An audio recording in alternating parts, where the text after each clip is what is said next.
Shalom, dear friends. Hello. I'm back again, and it is New Year's Eve. And I am so shocked that we are already to the end of this year. The holidays really didn't seem real to me this year, so I wasn't quite ready for January. In fact, usually I have kind of my next year planned out in my mind and thought through. I start thinking about it in my word of the year like in September and October. And this year, planning kind of made me afraid. So I haven't done a lot of planning, and I did a lot of procrastination, and I never even put up a tree for Christmas. I just waited till last minute on everything. Didn't buy gifts until I desperately had to. I just every day was just like, I just got to get through today. And so maybe you're feeling like that this year, or maybe you already have your whole year completely planned out. Do you? If you are, bravo, because sometimes I've had years like that where I had it planned out. But the one thing I did learn is that no matter how much planning I do, it always is a little different. God seems to take me in a different direction. Tragedy tends to strike, or things I never saw coming. And so that kind of gripped me with fear this year. Like, I don't want to make any plans because I don't know what is to come. I think about the things I said and did in January of last year, not realizing that I was just a couple months short of my mom passing away. And so this year I go in like kind of creeping in like, but one thing that I did learn this year, and something that really hit me a few weeks ago, was that, I just need to allow God to lead me completely. Like, I need to wake up and say, okay, God, today is your day. And I have some things that have to be done. I need you to give me power and strength to do them, but also I need you to guide my day. And the last couple days, or this last week, I actually even let God guide me into what videos to shoot. So I actually had this video I'm about to shoot right now planned like 4 or 5 days ago.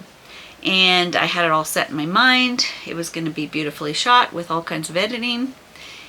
And I realized 2023 has not been a get it done, edited perfectly kind of year. So I'm just coming to you raw, just turning on the camera here on this New Year's Eve before we hit 2024. I have, in the last week or so, really been writing down, last minute, obviously, all that I want, the things I want to change, the bad habits I want to get rid of. I kind of went back to my word shalom that I've been hanging on to for so many years. Shalom. I have a basket here. I don't know if you can see it. Oh, there we go. Oh, you can't see it. You can't see that basket. But back here, I have a basket that has all of my journals when I did my words of the year. And so I can actually go back to the first year that I did the word shalom. And let me dust it off and tell you what the definition of shalom is. So, way back, I found this word of the year in the fall of 2016, but for the 2017 year. And I kind of wrote the definition here. It means peace, harmony, wholeness, tranquility, prosperity, safety, rest. And John 14:27 says, "Peace I leave you with you, my peace I give to you. I do not give it as the world gives. Do not let your hearts be troubled, and do not be afraid." if that's an understatement, I don't know. That is definitely an understatement.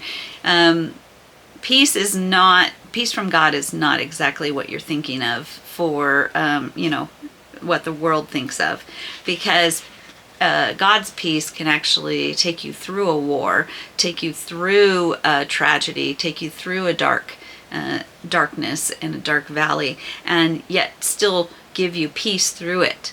It also means, ways God gives us shalom, according to John 14, I kind of had written.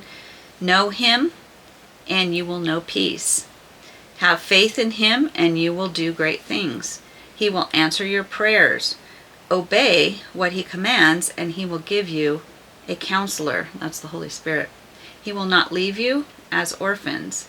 Verse 27 says, peace I leave with you. Do not let your hearts be troubled, and do not be afraid.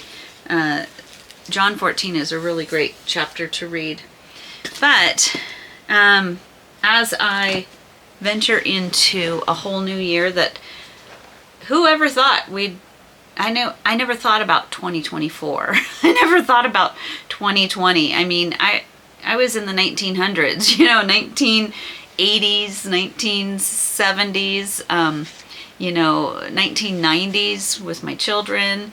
And I remember when it turned to 2000, and wow, here we are 24 years later after it turned to 2000. I never had a concept of these years. It's so incredible.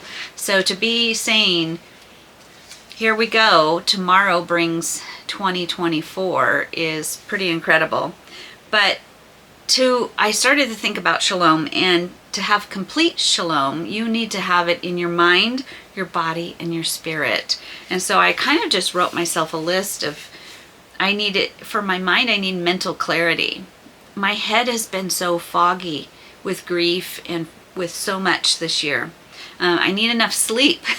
That's something that's really important to my mind being in shalom.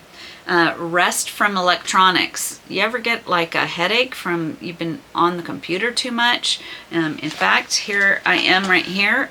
I am on the computer editing. And that's our Acts 20, another one of our Acts series, to get it scheduled and posted. But sometimes I'm on that computer so long, my back and my neck and my head is so cloudy and it hurts. Or you've been on your phone too long. So we need time for rest from electronics. We need challenges that strengthen our mind.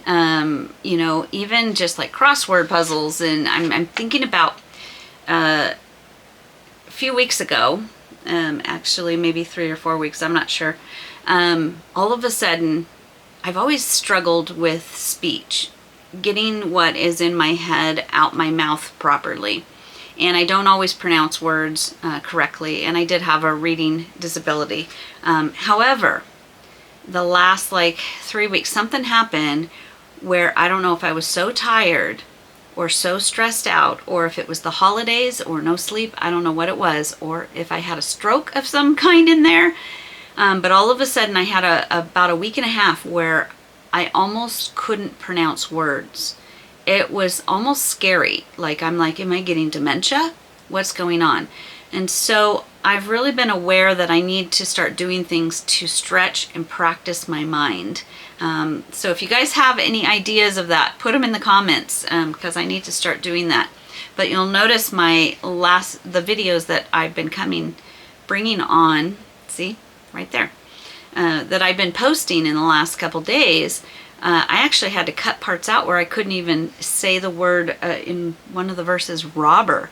I could not say robber. I don't know why it wouldn't connect. So yeah, I need to do some mind things. But then also body. This year is the least healthy I've ever been, between the stress, munching, and also the fact that I've been away from the shop over 2 years.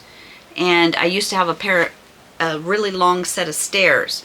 that would take me up to, at one point, my sewing room, or at least the back rooms and stuff like that. And so I was up and down those stairs all the time. And even before that, I had my shop in the ballroom, and they had these big marble stairs, and I would never take the elevator because, I mean, this building was built like in the 20s, and or maybe even before that. And then I don't know when the elevator was put in, but I was like, I really don't want to get in that elevator, so I use the stairs all the time. And now I've got a couple of years where I've had no stairs. So I need to get myself back into exercise. I need to start to eat better. I need to hydrate, all of those kind of things. And those are important for kind of an overall peace. You can't be unhealthy and be at peace. And spirit, that's probably the most important thing. Is I need to, read and experience the Bible. I need to pray, listen, meditate. I need to get back to not just digging into the Word because it's an assignment. I need to actually open up the Bible and be with Jesus. And it doesn't matter what I get out of it. I just sit with Him. I pray with Him. I just, organically just enjoy His presence. So that's something I'm going to do. And I was thinking of 5 different things you can do, or I can do. This is what I'm going to do. I'd love to hear your list to get my year off to a great start. But not only get my year off to a great start, I want this to continue. So I don't want it to be something that I go all, go all out on the first couple weeks and then I fizz out. So this is a slow and steady process.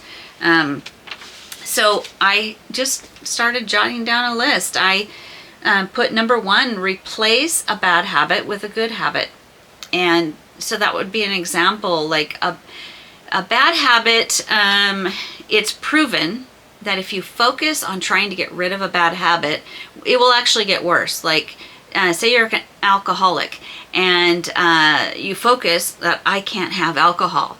It's going to make you want to crave that alcohol more. So instead, you need to replace it, or replace that with something else. And in the AA meetings, they're going and meeting together, and they're figuring out ways that they can take care of their stress without the alcohol. But they're replacing something. They're kind of leaving that behind. With cigarettes, that's a really easy example. My dad for years smoked, and I remember him going through many different scenarios where he was trying to quit smoking, because even like the patch and even some of that stuff, it would give you the nicotine, but it was the habit that he was used to, the breathing in, the breathing out, the habit. And so they said to replace that either by chewing gum, because you're doing something, or by chewing on sticks of carrots or something. So they say that if you focus on the fact that you need to quit smoking, you're going to want to smoke more. Instead, turn around and start focusing on the good behavior that you want it to replace. So I started thinking of some of the things in my life, like worry. So if you worry, like I do, replace it with reading a list of promises or psalms. So the moment you start to worry, I used to try to just instantly go into praying, but I can worry pray. So I need to then do an action where I no longer think about all of the things I'm worried about, and I just go and start reading some promises, and maybe have a list. I have this really cute little book that my parents got me years and years ago. It says, keep calm and have a cupcake. And they had bought me that for Christmas years and years ago when I was owning my shop. And so what I started to do is, as I would write in my journals, if I found something that really stood out to me, well, there's one on worry. I don't know if you can see it.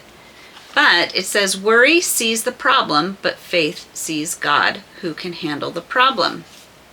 But I have all these different, I think there's how to listen to God. There's GPS, God's positioning system. There's little sayings like, the joy is in the journey, not just the destination. Quit worrying about where you were going. Pay attention to your surroundings. Here is one. Let's see. Let me find some of the good ones. I just passed one.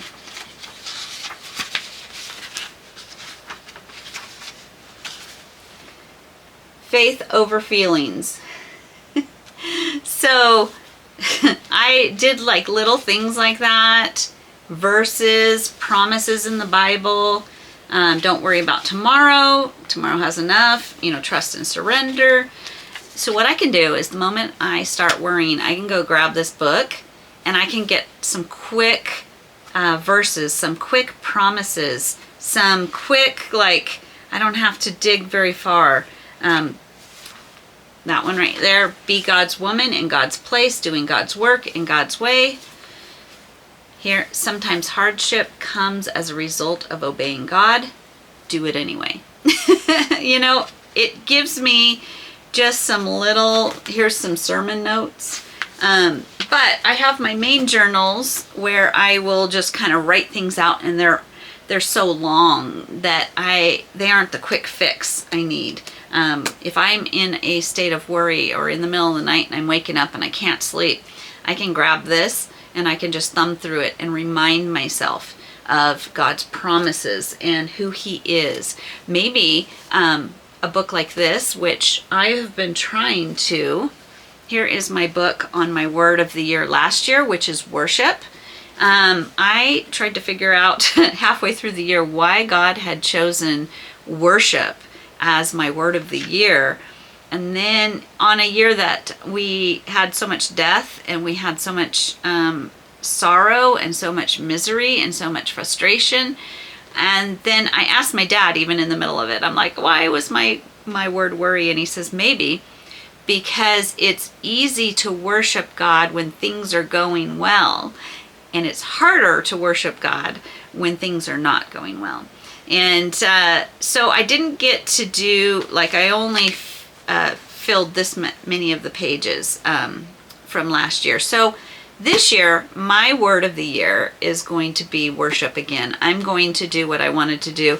And I wanted to go through the Bible and find all the names of God and study those, and all the names of Jesus and study those. And then I also wanted to then look up all the characteristics of God and kind of make an analysis of that. And that would be a great book, that when you're feeling like God has failed you, or when you're feeling like there's an impossible situation in front of you, you could open up that book where you just have all the names of God, or you just have all the names of Jesus, or all the characteristics, and you can say, okay, these are the characteristics of God. He's loving. He's long-suffering. He's gracious. He cares about us. He disciplines us. All of those things, if you had it in a quick book, just like this little book here, then in one of those worry fests, you can actually pull that out. Okay, so here's some other bad habits. So one of the things I do is I eat when I'm bored. Or, what about if you eat when you are stressed or sorrowful or feel sad? So instead, I could replace that with going on a walk. So I'm like, oh, I'm kind of bored and I'm kind of got the munchies, or I'm sad and I just want to, console myself. I could say every time I want to grab something to eat, I'm going to go on a walk. And that might be 5 times a day. That might be more times a day. But I can replace, if I concentrate on, I am going to diet, I cannot eat, I need to control my eating, then I'm going to focus, where you're driving that car, you're driving a car and you look to the side, where you look, the car goes. Well, if I focus, if I'm trying to cut what I'm eating, if I'm focusing on, I've got to stop eating, I'm going to go that direction. But if I change my direction and my focus to, okay, what is causing me to want to snack? I'm bored. Then I'm going to go on a walk. What is causing me to snack? I'm worried. Oh, I better grab my book of promises. So another one is, You might struggle with your words, and I'm not talking about the words like I was just saying I can't think of words and they can't come from my head to my mouth. This is more like the Bible says that our tongue, in the tongue is life and death. And maybe when you're angry or frustrated, the wrong words come out. And maybe you hurt your children, or you hurt your spouse, or you hurt your mother or your father, and the wrong words come out. And then later you're like, oh, I shouldn't have said that. So maybe if you struggle with words, instead of focusing on trying to say the right things, start making a conscious effort to praise, give others praise. So a very good example is in a marriage that a lot of times us women, when, especially early on in marriage, we're like, oh man, our spouse, our husband is really messing up and I need to correct him. And we become nags. We start nagging. You need to stop doing that. You need to quit doing that. You need to do, and I need to be aware of this over and over again. So in the past, I have made a conscious effort to actually speak life into my marriage. Speak life, or speak words that would build up my husband, that would make him into the man that I want him to be. Not that I'm trying to change him, but give him encouragement where he's doing good so that he does more good. And instead of just pulling him down. You're not going to get anywhere pulling somebody down. You need to build them up, and then you're going to receive back what you were desiring. And I actually saw that come about many times in my marriage, where I consciously realized I had been nagging and bringing him down, and we were in a bad place. And I decided I'm going to start building him back up. And so when he did something good, and he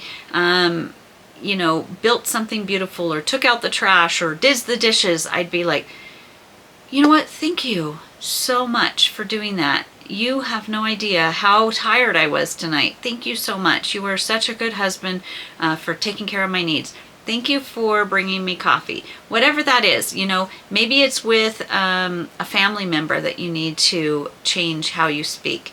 I specifically remember we have an adopted son, and he was in his high school life, and he was pretty much of a challenge, and we were pretty exhausted. And in sleep deprivation and stuff, I started to be so mad and so frustrated at him. We were always in the principal's office. He was always running away. And I started to, something was going to come out of my mouth. And I heard a voice in the back of my head that said, speak life. Speak life to him. And it made a huge difference. I changed how I spoke to him, and I started to speak life. And in small doses, he started to improve and do so much better, because he felt the love. He felt like I believed in him. So that's something you can exchange. And don't focus on what you're trying to get rid of, the bad habit you're trying to get rid of. Focus on the good habit. And you'll see tomorrow I'm starting a program, a 21-day challenge, where I have been, I don't even have my phone around me. Isn't that awesome? I have been sitting here scrolling on my phone instead of spending time with God, where I could get the most encouragement. And a half hour will go by, and all I saw was some stupid videos. I don't want to waste my time away. Yes, social media, I don't mind social media. I use it all the time to keep in touch with my children, keep in touch with my parents, keep in touch with friends and family, and I'm so grateful for it. And so I do enjoy going and seeing what they're up to. But then for some reason, I land in those shorts videos where you just kind of watch stupid stuff for a while. And I started, in my nervousness and craziness of this year, instead of sitting down here with my coffee and opening up the Bible and just sitting with God, I just started scrolling on my phone. So I am replacing that bad habit, starting tomorrow, with the good habit of, I'm going to open the book of John, And for 21 days, because it does say, they have said that in 21 days you can create a good habit or a new habit. You can also create a bad habit in 21 days, so don't do something 21 days in a row unless you want it to be in your life. So basically, for 21 days, I am going to open up the Bible and just read one chapter a day and just sit here with my coffee and enjoy God's presence again. I'm not going to do any pre-study for it. I'm not going to do anything except for open it up and let God speak to me. And so join me tomorrow, and I'm going to be doing that. So that is number one, replace a bad habit with a good habit. That's what I'm going to be doing. Maybe there's something you can do. Let me know in the comments. And then number two, do something each day for my mind, body, and spirit.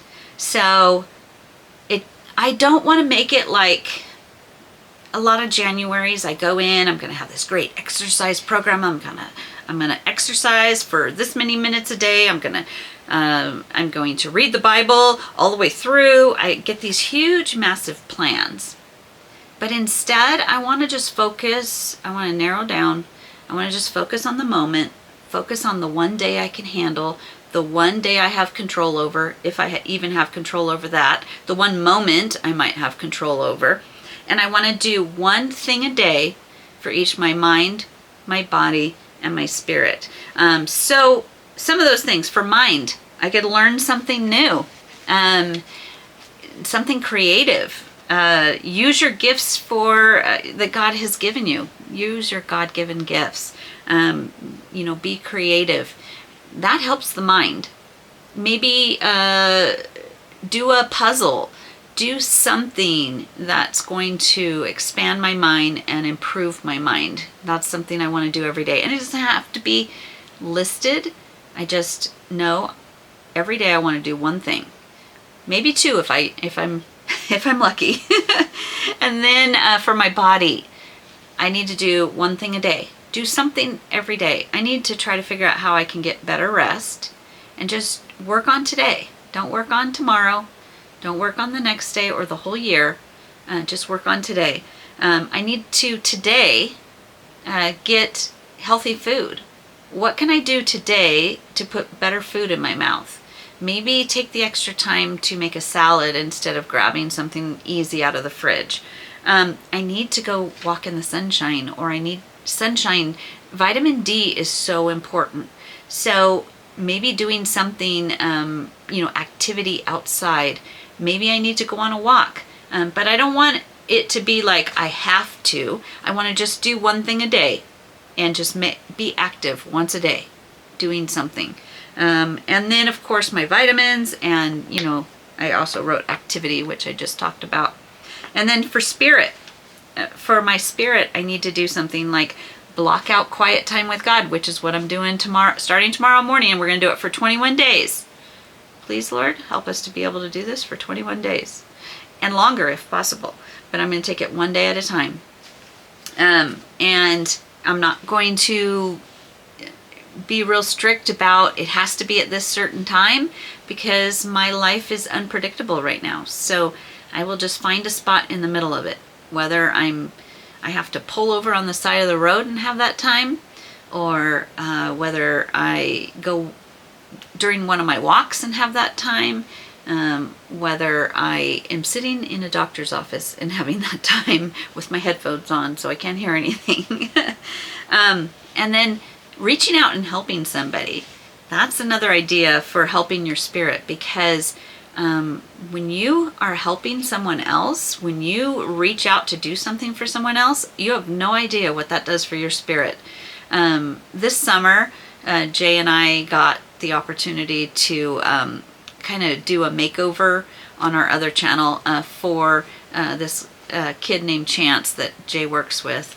And those were some of my most fun times this whole year. Jay and I working together to give to somebody something that they couldn't have done. We made over his yard. We also did some of the expense. We did the expense ourselves.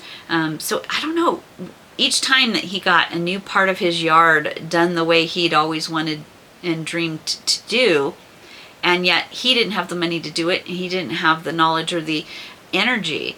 And that was so, I don't know, it was better for us than it was for him.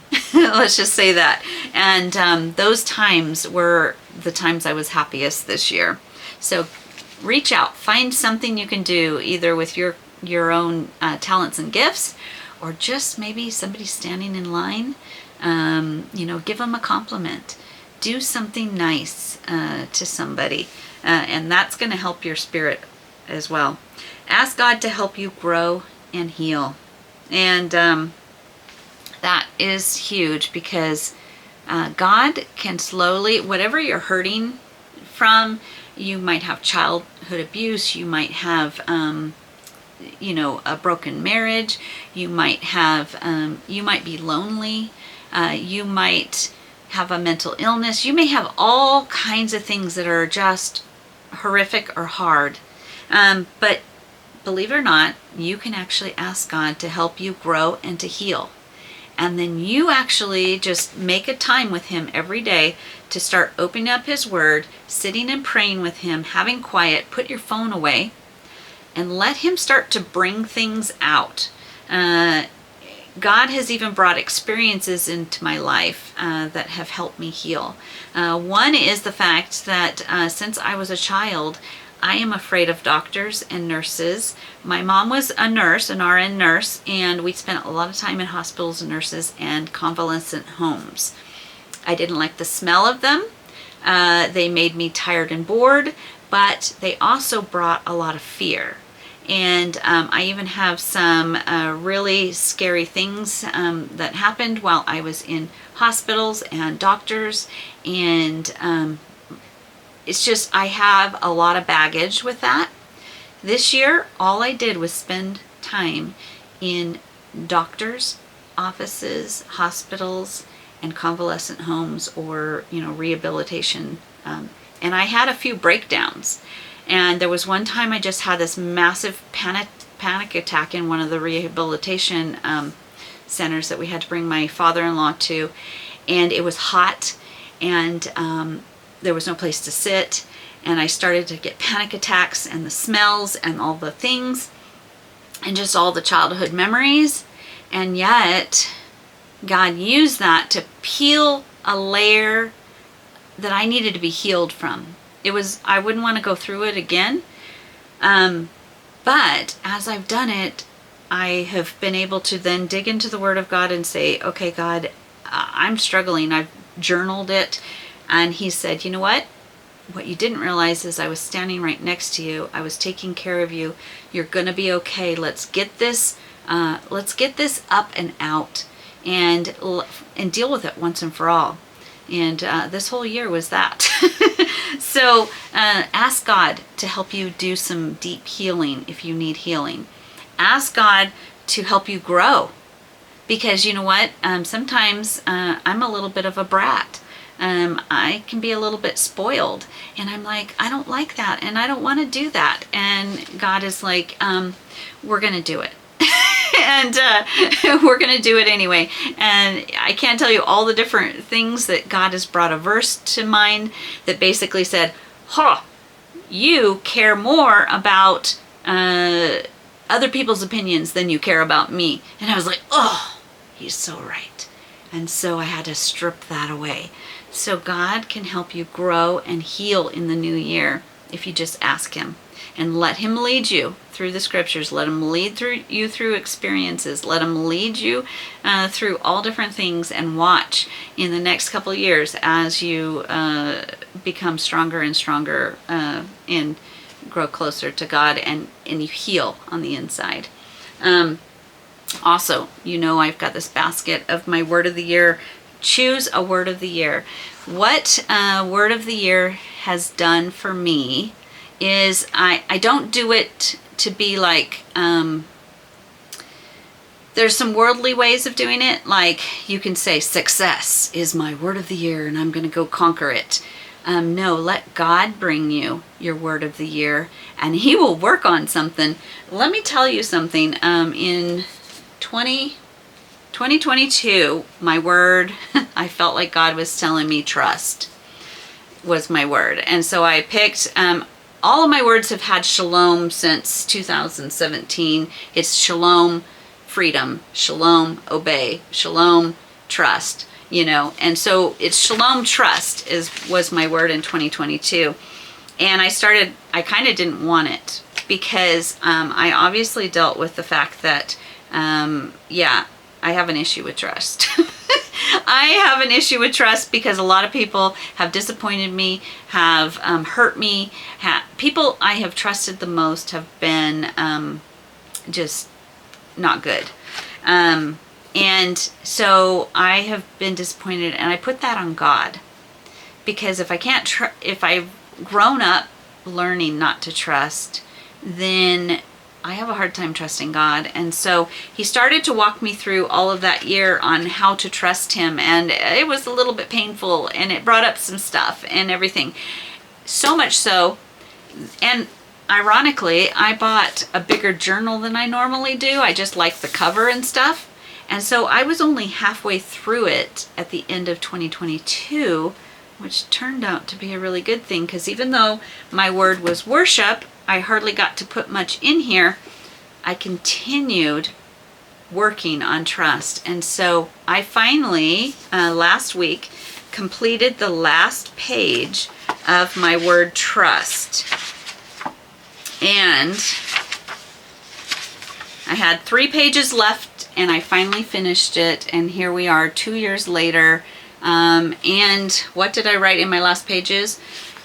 You don't have to conceive of how God works all things together for good, but you are called to trust that he does. Will I learn to trust? I asked myself. Trust is something that is sometimes learned very slowly over time. In other words, I'm not even done at this point. I still have to keep working on that. And then I had learned all last week about my Psalms 23, and I just kind of journaled some of those things. I did end up doing a video on Psalms 23, but I have even more in my journal about that. So let God choose a word of the year. What is standing, as you're opening up the scriptures, what's standing out to you?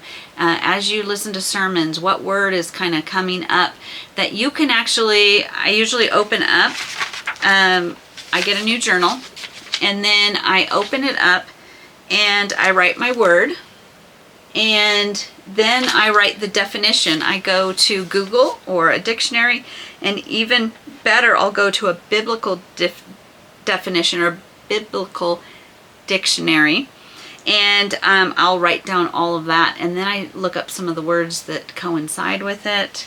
I start just kind of here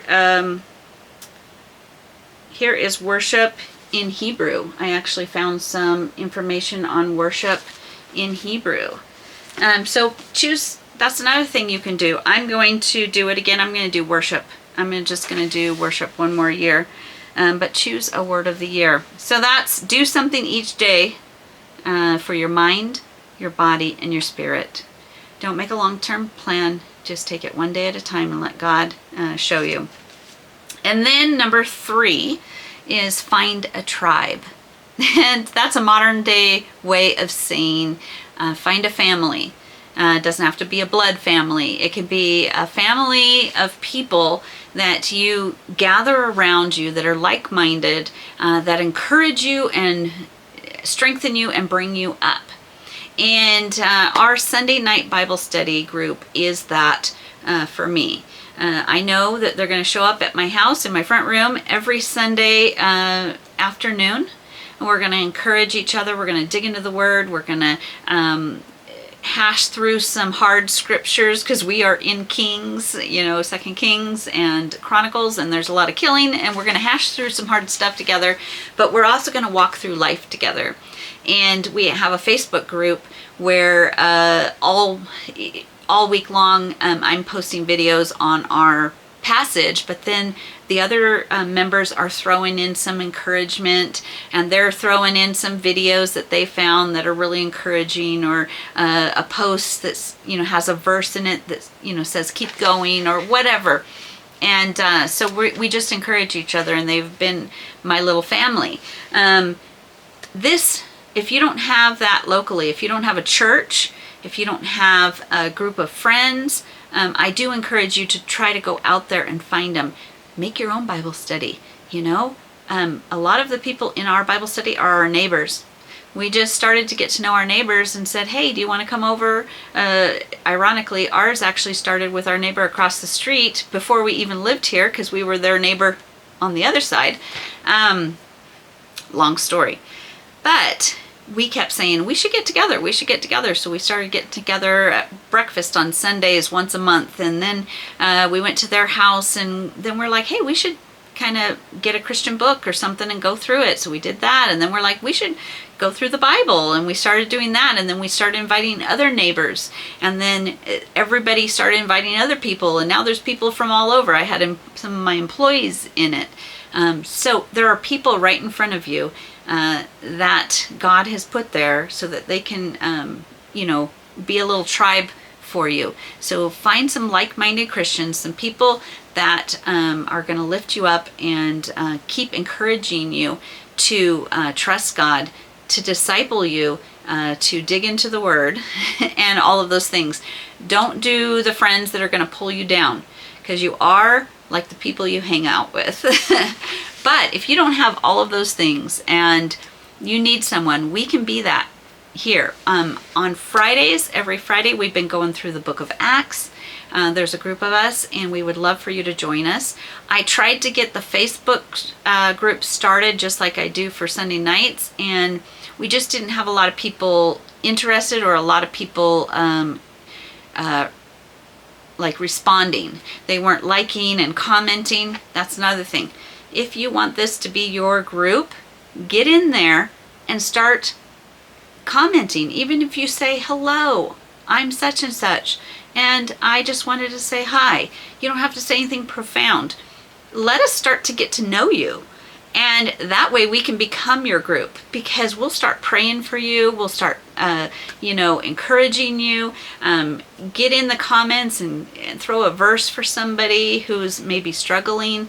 I want to encourage you, if you want this online group, or maybe there's another online group, find yourself a tribe that encourages you and moves you forward in growth this year. Let's see what else. I had number 4. Okay, this one is critical. Number 4 is connect and find your strength in your greater power, or in a greater power than your own. And I mean capital G, I mean God, the creator of the universe. Don't go for a spirit guide. That's actually a demon. Don't go for all of that new agey stuff. It's going to lead you down the wrong path. Go straight to the source. Go straight to the greatest God, big G, that ever, I say, lived, but he's always been. I don't know how to say that. But you need a power greater than your own to be able to accomplish what you need to do. Sometimes, like this year, it was just, I needed somebody to get me out of bed, give me reason and purpose. I needed to be able to get through the holidays. I felt like I was walking through sludge this year. So find yourself God. Ask him, if you need me to do something for you, I need your power to make it happen. I can't do this on my own power. I can't understand the scriptures even without your power. I can't get up and do my day. Maybe you suffer from depression. You really need to connect to God and say, help me today, this moment, get me out of bed and help me to get out there and do what I need to do.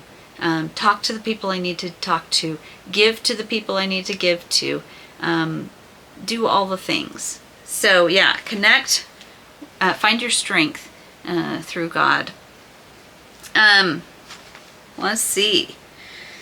Oh, I put learn to lean on God. Also, just leaning in. I kind of talked about that. You just can't do your day, but just learn to lean in on him and let his strength be the thing that drives you. So number 5, I've got learn to let God lead. And that's, I kind of been talking about that the whole time, that you submit to him daily and let him choose. Some of you guys are so self-sufficient that you're doing yourself a lot of harm. You know, this world has taught us to be self-sufficient, and that's good to a certain point. You know, we're not lazy, we're out getting a job, we're supporting ourselves, stuff like that. So important. We're cleaning our house, all of that. But don't take it too far in self-sufficiency that you don't realize how much you need God. That you take a breath because he gave it to you. You have a purpose because he gave it to you. You have life because he gave it to you.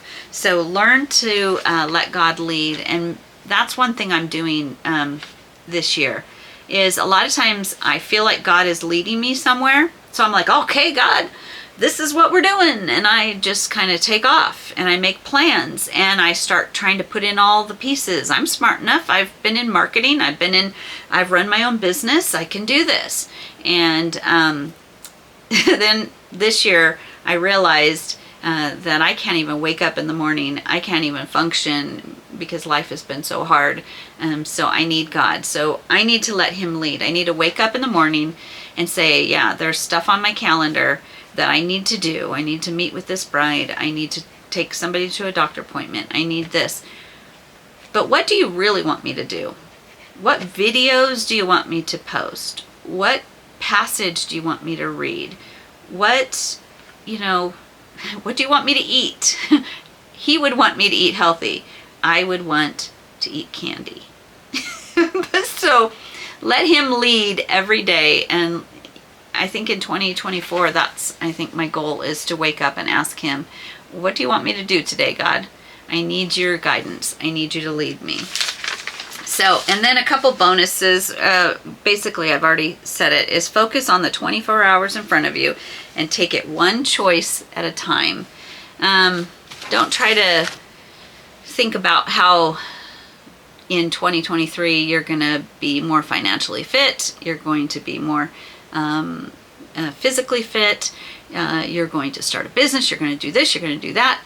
Just go, okay, today is what I need to concentrate on. This moment, how can I make a better choice? How can I do one thing for my mind, my body, and my spirit? And in all those little steps, you'll get to the end of 2024 and realize, wow, that was a really good year and I did a lot of growth and I got a lot accomplished because I was connected to the ultimate power, the power source. So, well, I'm sorry this video was so long. I'm sorry it's not fancily edited, but I did want to connect with you before we enter into a new year. And like I said, tomorrow morning I will be digging into John chapter 1. Happy New Year, everyone. And I love you so much. Shalom, my dearest, wonderful friends. Love you. Bye-bye.